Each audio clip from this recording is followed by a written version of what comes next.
On today's episode of The Dead Life, I'll be talking to Charlie Goldsmith. He's a world-renowned healer who's using science to better understand the root of energy work.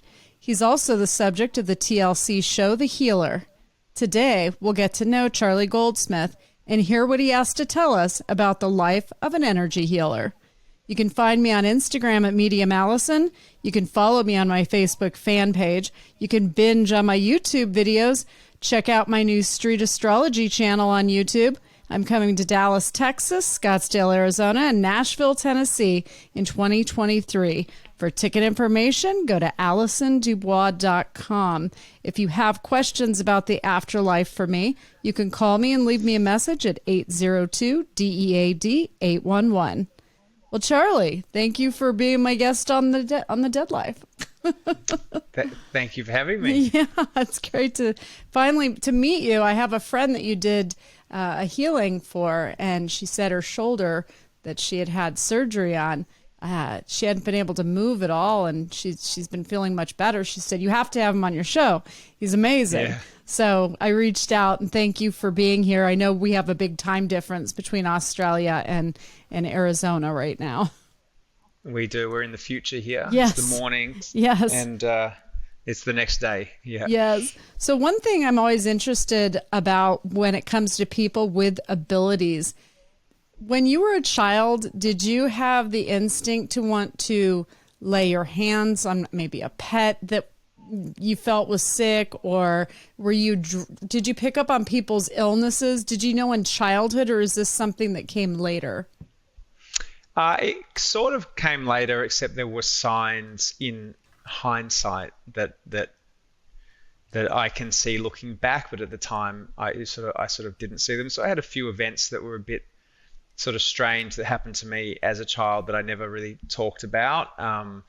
That again, in hindsight, sort of made sense once I realized I had this healing capacity.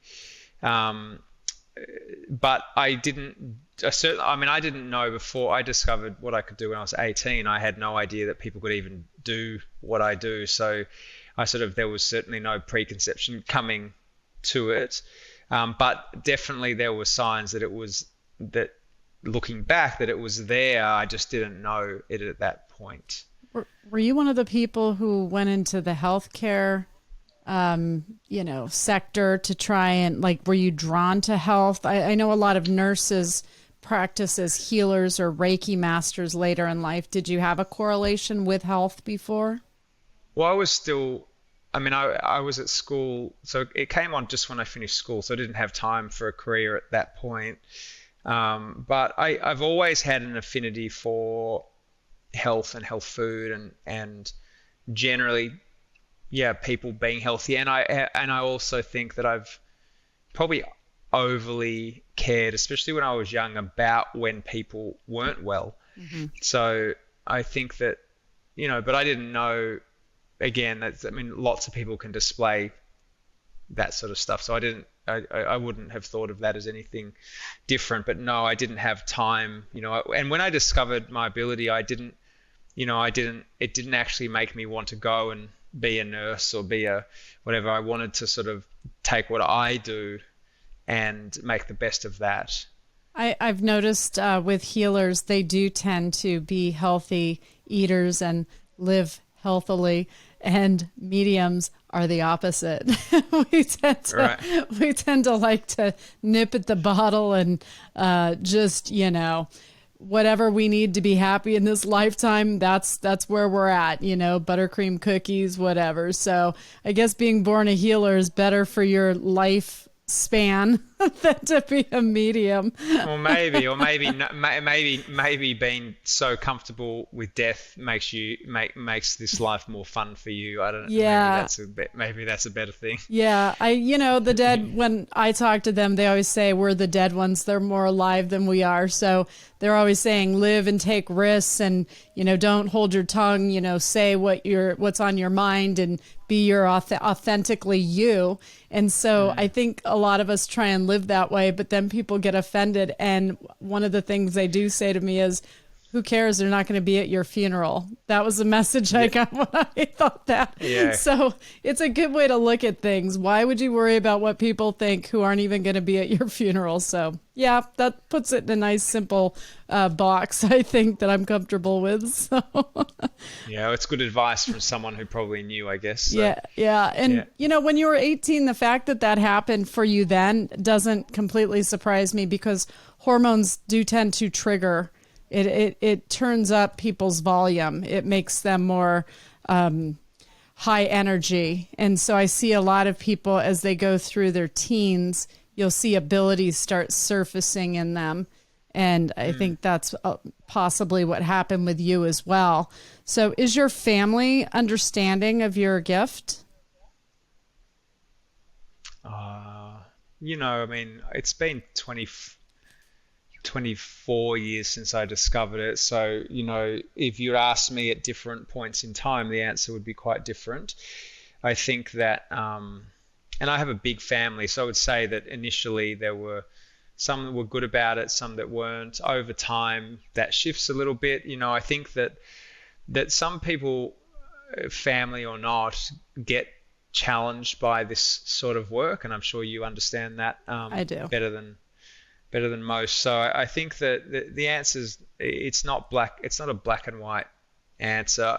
I would say on the whole, did I feel supported by my family with this work, or have I ever truly felt supported by my family with this work? I would say not. I couldn't give you a yes in a black or white That's fair. sense. Yeah. So I think, but that's part of why I'm motivated to do what I'm doing and demonstrate my work in the way I do, because I think that my family, no different to everyone else, is underexposed to this sort of phenomena, Right. and it's misunderstood and not understood. And yeah, I can't. I guess I suppose it's hard to hold against my own family what just about any family would also have the same struggles with. So it's funny because it's almost like, especially early on, people feel almost embarrassed about it, and it's because it is so taboo and not understood, and that's going back to over 20 years ago. Now, things have moved along a little bit in 20 years, not as far as I would like, but they have moved Hmm. along a little bit, and I think it seems to be now there's more space for this sort of work than there has been uh, in the past. Yeah. For me, I think that in your area, you guys are much further along than Well, I mean, Medium healing came is. out and changed things for mediums that Mm, are out there so that people can understand mediums can be educated. I mean, I'm a college graduate. I was interning in homicide to be a prosecutor. I had taken my LSATs. I was going to law school, and mm, and then I started being studied in a laboratory by scientists to try and understand how I was doing what I was doing, which led to me meeting Kelsey Grammer because I competed against 120 people in my field. And there were no healers there. Now I think about that, it was astrologers, tarot, different walks of life, profilers, and ended up making the pilot and being one of the 5 oracles, which never went anywhere. But that's how I met Kelsey, which led to Medium. So I think through my own trying to figure out how to make sense of what I was doing, being somebody who is a pragmatic person and really wanted to know if it's just obviously it's a very human thing what we do, being sensitives. At the same time, I wanted to be helpful, and accuracy was important to me, which I'm sure it is to you as well. So you overlapped with the science community. How did they receive you? when I have had the privilege of working with doctors, they receive it well. I think, doctors at their core, the ones I've met, they want to help their patients. And, even if they've not understood or not been open to it before they've seen me do it, once they see it and they see the positive response from patients, they like it. It becomes another tool for them to access. And I've only seen that be good. I think typically it's where I've had, scientists be, negative about my work. I haven't met them. I haven't worked with them. They just have Twitter accounts. Yes, don't they? But the ones I've worked with, I've found, to be wonderful people who are essentially in the same business as me, of going, we like to use the resources available to us to make people's lives better. And that's been quite positive. Is it an easy path, even getting the opportunities to do that sort of stuff? Absolutely not. That's opening up a bit for me more now. It's been a slow process getting opportunities to be within hospital environments to do my work, and I've had a few beautiful opportunities, and I think this next year I'm going to get some of the ones I've been really waiting for. So, but that's, I'm 24 years in. It's just very slow. I wasn't a naturally born patient person, and I've become incredibly patient because everything just takes like 2 years. It's like from the moment someone's like, we'd like to do something with you, it can be 2 years and more before an opportunity either materializes or for some reason it doesn't eventuate. So it's been a great life lesson of enormous patience and resilience to keep on trying to do this thing that is challenging. It is challenging, and it's hard to show it, for instance, on television, for the translation of people to understand the effects and the amount of good that it does. People have a short attention span. So when it comes to TV, that I'm sure would be challenging. How were you approached for your television show? You had a show on TLC, The Healer. Yeah, so I did a what you'd call a pilot study at a hospital in Brooklyn in New York in, I don't know, 2014 I think, or 13, I can't remember, somewhere around there. Mm-hmm. And that ended up getting written about. My time sort of doing that work there got written up in a magazine in New York, and then that got published, and then I got contacted by quite a few production companies after that, and I didn't ever expect to have a TV show. I did think that one day I would do a documentary. I was sort of expecting that would be the kind of thing I would do, but it was a TV show I got asked to do, and I sort of thought, well, I want to expose this work, and so I did it. I'm surprised they don't actually engage with you in more of the documentaries as well, because I've done interviews for documentaries and such, and I find it to almost be, it's so interesting seeing the scientific perspective brought to the table. And, we had different levers in the laboratory trying to disprove what I was doing, or to be able to exclude, that we're inferring anything, because they remove the person from the room, so we can't see a ring on their hand to know they're married, things like that. They have to remove all of the possibilities. And it was just really interesting to see how it all breaks down. So I think Healing would make an amazing documentary. And I think Eastern medicine would be very open to what you do. And I think a lot of Western doctors, my stepdad was an orthopedic surgeon, and this was back in the 90s. He incorporated Western and Eastern medicine together for rehabilitation with his patients. And that was the first time I'd heard of that. And now I think a lot of doctors try to mix it up, So the good ones. Right. I totally agree. So what is your vision? If you could have healing look like anything in the near future, what would that be? In the well, let's not say near future, but let's just say future, because like I said, we've got to be patient sometimes. Look, I would like to see it be something that firstly feels normal to people. So that's something that is just part of a human capability, that some people will have in more abundance than others, which is no different to any talent that exists, and that it's accessible to people, and there's some some governance around to stop unscrupulous people from practicing where they perhaps shouldn't be. Sure. And then, yeah, I would like to see it where if you go to a hospital, if you're in an ER or in an ICU, or you're going to your local doctor, that it is one of the tools that is used where it is good. And the thing is, when it's as good as what I do, and I'm sure people are even better than me at it, it's a profoundly strong medicine beyond most people's comprehension. And so there are lots of applications for it, and that's what I'd like to see be a norm. So you go into the ER. I mean, I could work on someone before the doctors even open their mouths, and that's the thing. You're sitting in an ER sometimes for hours, and you could have a healer in there knocking out the cases that they can, do well. So that's the kind of stuff I'd like to see. I'd like to see, my bigger vision would be for then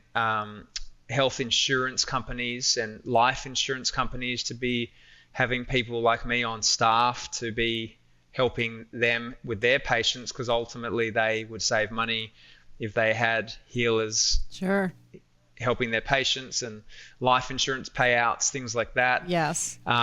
And so I would like to see that. I'd like to see sports teams, with people like me sitting on the bench, ready to be helpful to people. And generally, I guess what I'm saying is I want there to be careers that match the level of ability, and then your average person to be able to access these things, whether it be because they see it and they learn it within their own families, they're able to do it. That would be great too. So yeah, that's how normal I would like it to be. Yeah. I'd like you to call 911, or what we have 000 in America. In Australia, you have 911, and your child has, is a child that's eaten a peanut and is in anaphylactic shock, and they send an ambulance, but immediately have a healer working on them remotely. So these are all things that are absolutely doable, because I do this stuff, so and others do it too. So I think that I have a big vision, and I could talk about it forever, and that's what I think is right. I think in a world where we didn't squash these things over thousands of years, that would be what the world would look like. Right. And I think that it's absolutely possible that we could get to where we deserve to be, which is with understanding that there are so many answers within us. Yes. And there are people that are suffering these gifts when they should be thriving with them by fitting in and being able to have, credibility and reputation and the financial, income that matches the input to society, and all these things. So yeah, big vision. But I like it.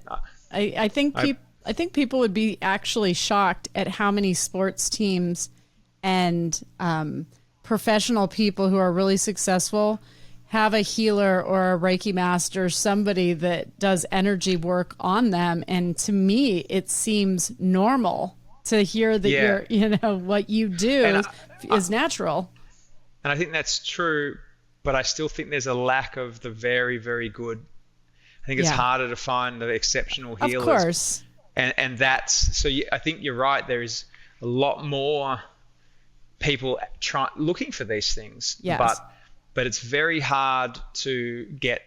At the moment, there's really no mechanism in society to discover raw talent and hone it, because that's something we typically do at school age, where we learn music and maths and art and all this stuff, and we sort of find what we're good at, and we end up in a career that sort of is part thereof some of these different things. I get that. But there's nothing for this area that, you have an ability with healing. Okay, well, let's see how good you are at it. great, Right. you're good at it. Let's teach you how to handle it, how to deal with different patients, how to and hone it up Right. until you've got a very naturally talented and trained healer. That doesn't really exist. Well, You have to work it out yourself, you yeah. know. I actually started a year ago Dead University. So I'm training people with abilities, and I can gauge if they're strong, medium, or if they just have a little bit of it.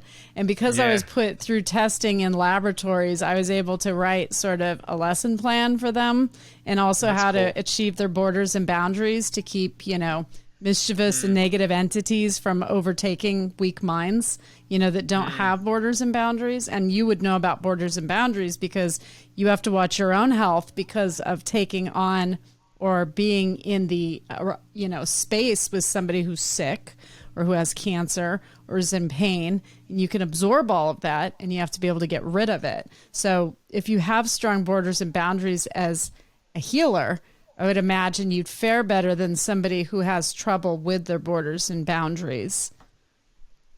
So I'm enjoying training mediums to be better and to be ethical, and developed my own skill set for them. Maybe you could come up with your own, scale of what you would follow to help people who do have some that are light workers and want to know how to use that light to help others. Yeah, so I do teach now. I started about a year ago teaching. I don't teach people to heal people.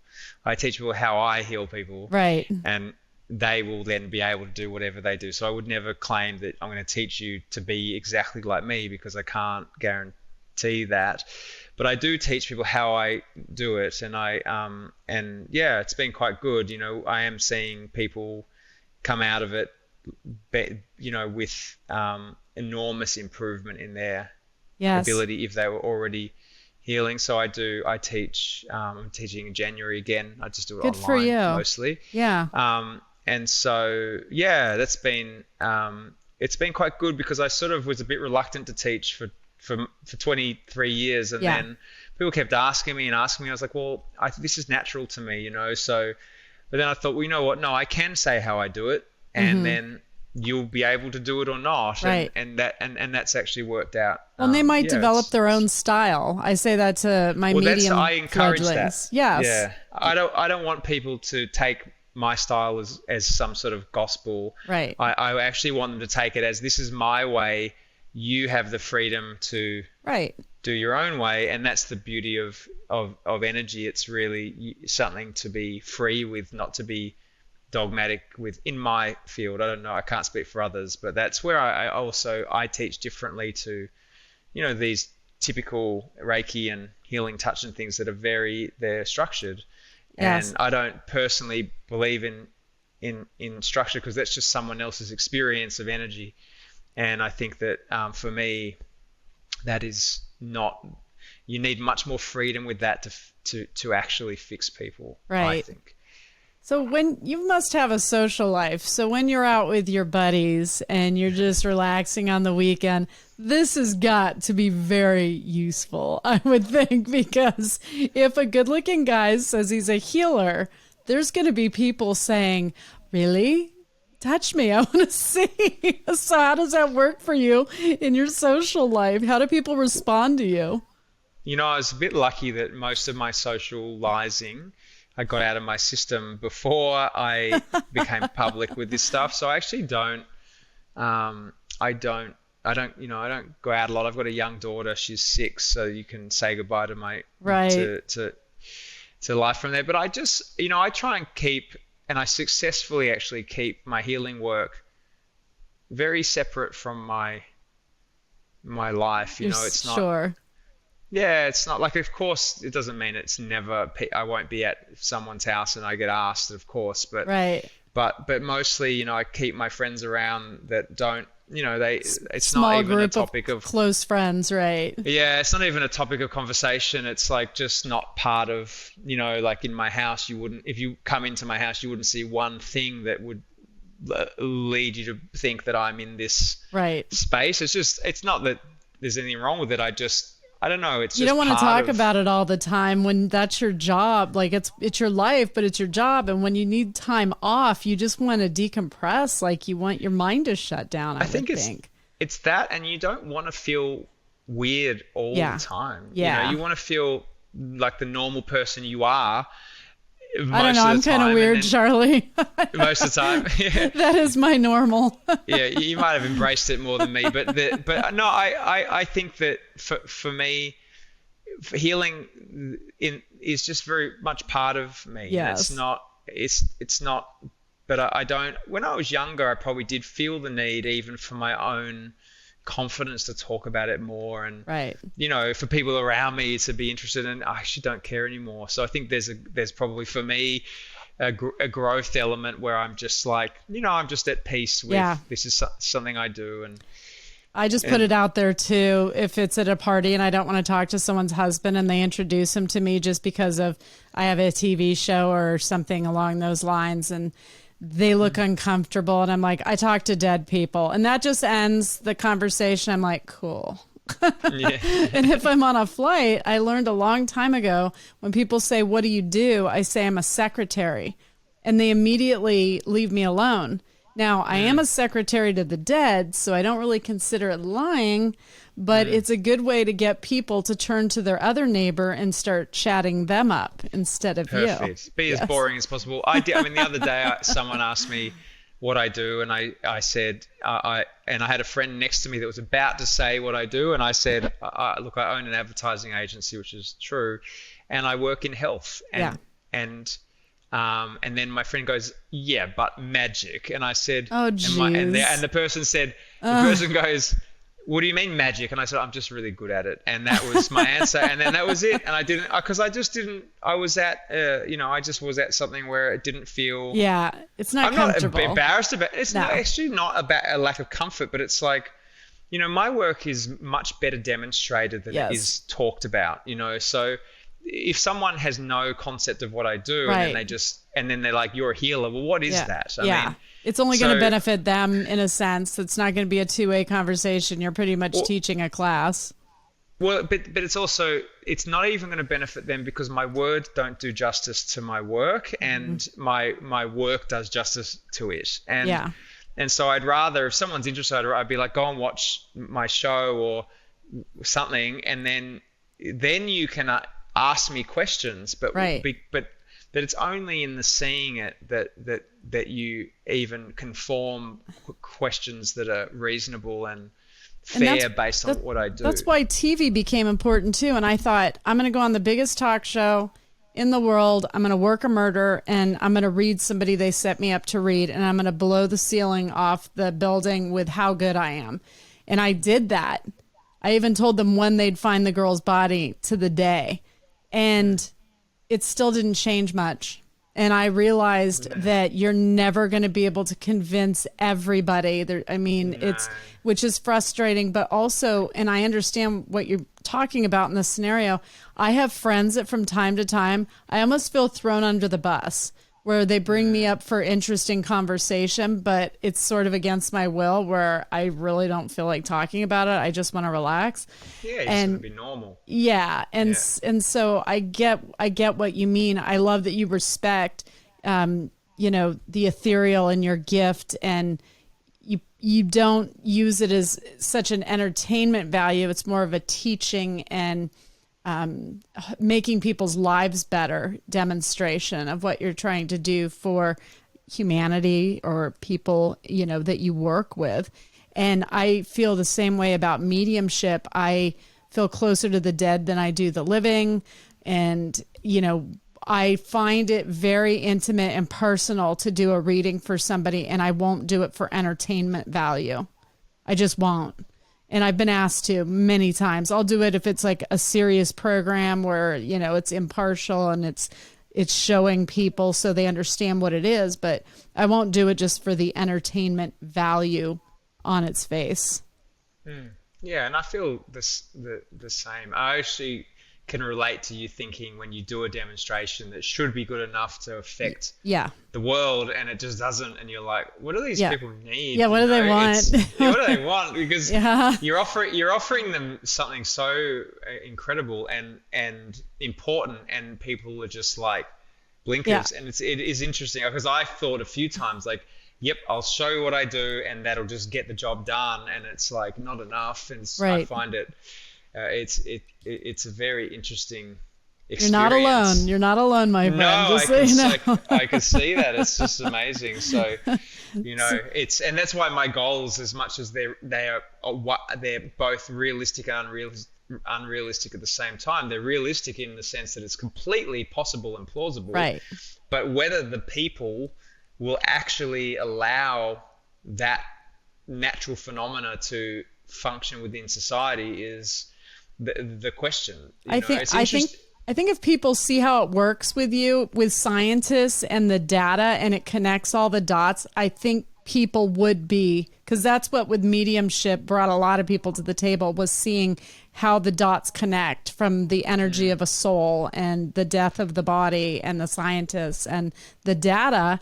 And I think for healing, that could happen as well. Hey, if somebody's listening out there, because I have a lot of friends in the television community, give this guy a documentary, because we need to see the dots connected in healing and the science, and being able to make this a solid, something tangible to people. It's like they need it to be tangible. And I get how hard that is, because it's the same with mediumship, which was very difficult to make it a tangible thing. Except we'd give a piece of information that the person we're reading didn't know, and they had to validate it through a third party, and that's how they were able to say she's communicating with somebody that died, because this person, the sitter, didn't even know. So they need to structure what you're doing in order to be able to show it and give easier. it.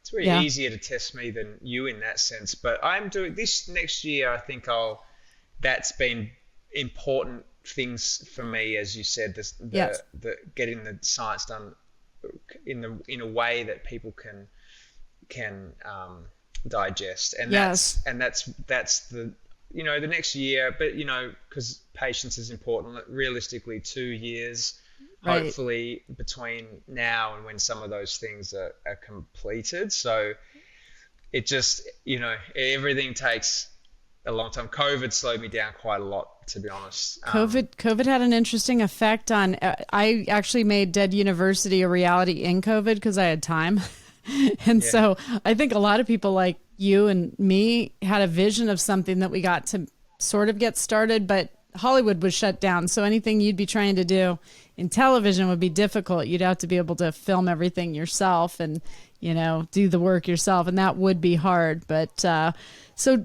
Does your daughter have some of this, or is it something you're going to teach her how to use her energy as she gets older?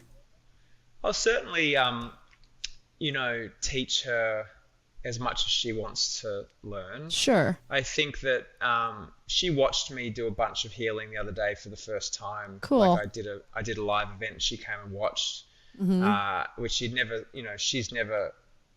She hasn't been overly exposed to it. I mean, it's not like she's always... 6. Yeah, give her time. Yeah, she's 6. It was actually right. She's 6, so she saw it, and she's definitely interested, and she's sort of comfortable with it. And I think that over time, she'll make her choices. I am very mindful of not sort of projecting any of what I think she should be onto her. Yes. She may follow in her mother's footsteps. She may follow in mine. She may make her own. She may just incorporate it in her daily life and not want to do it professionally. And that's what I always thought with my girls. Don't do what I do professionally, but, be aware of the afterlife and energy work and, talking to the dead. And they're like, okay, Mom. And they went in their own directions. I have 3 girls. Yeah. That's a lot of girls. It is a lot of girls. And I feel the same.